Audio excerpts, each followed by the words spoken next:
মানুষ তিনটি জিনিসের কারণে নরকগামী হন। গীতায় সেই জ্ঞান বিলিয়ে গিয়েছেন শ্রীকৃষ্ণ। গীতা মনুষ্য জীবনে অপরিহার্য। গীতাই মানুষকে সঠিক পথে পরিচালনা করতে পারে। ঠিক যেমন অর্জুনকে পথ দেখিয়েছিল শ্রীকৃষ্ণের মুখনিসৃত গীতার বাণী। সেই গীতাতেই বলা হয়েছে তিনটি জিনিসের কারণে নরকগামী হন মানুষ। গীতায় সেই জ্ঞান বিলিয়ে গিয়েছেন শ্রীকৃষ্ণ। গীতায় নরকের তিনটি দরজার কথা বলেছেন ভগবান শ্রীকৃষ্ণ। মানুষ সেই তিনটি দরজার দিকেই ছুটে চলে। গীতা অনুসরণ করে চললে মানুষের জীবনে অনেক অগ্রগতি হবে। তাঁরা কোনোভাবেই নরকের তিন দরজার দিকে যাবেন না।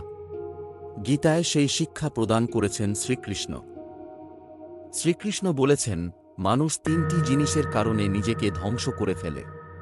তাই শ্রীমদ্ভাগবত গীতা পড়ুন, শিক্ষা লাভ করুন কি করে জীবনযাপন করা যায় সঠিক উপায়। গীতা ধর্ম, কর্ম ও প্রেমের শিক্ষা দেয়। গীতার জ্ঞান মানবজীবনে অত্যন্ত গুরুত্বপূর্ণ ও দরকারি। তাহলে মানুষকে আর নরক যন্ত্রণা ভোগ করতে হয় না।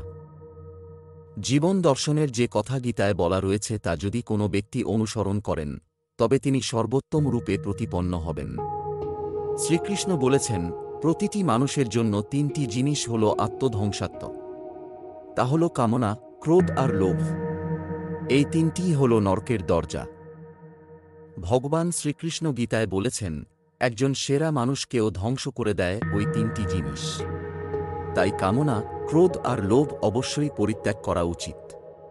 মানুষের কখনোই অহংকার করা উচিত নয়। অহংকারে মানুষ এমন কিছু করে যা সঠিক নয়।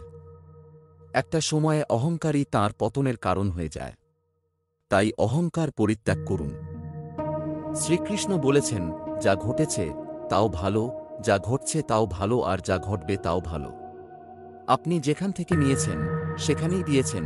আজ যা আপনার গতকাল তা অন্যের ছিল, আর আগামীকাল তা অন্যের হবে। তাই লোভ করে লাভ নেই। মানুষের উচিত মনের উপর সম্পূর্ণ নিয়ন্ত্রণ রাখা। গীতায় বলা হয়েছে আমরা যদি মনকে নিয়ন্ত্রণ না করি তবে আমাদের নিজের মন শত্রুর মতো কাজ করবে। শ্রীকৃষ্ণ বলেছেন এই দেহ তোমার নয়, তুমিও দেহের অধিকারী নও। আপনি নিজেকে ঈশ্বরের কাছে উৎসর্গ করুন, তাহলেই মঙ্গল। চিরকালের জন্য আপনি ভয়, উদ্বেগ ও দুঃখ থেকে মুক্তি পাবেন।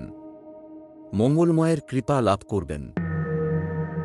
যদি এই পৌরাণিক কথাটি আপনাদের ভালো লাগে তাহলে আপনারা ভিডিওটি লাইক এবং শেয়ার করুন এবং চ্যানেলটিকে সাবস্ক্রাইব করে নেবেন আর বেল আইকনটিকে প্রেস করবেন। ধন্যবাদ।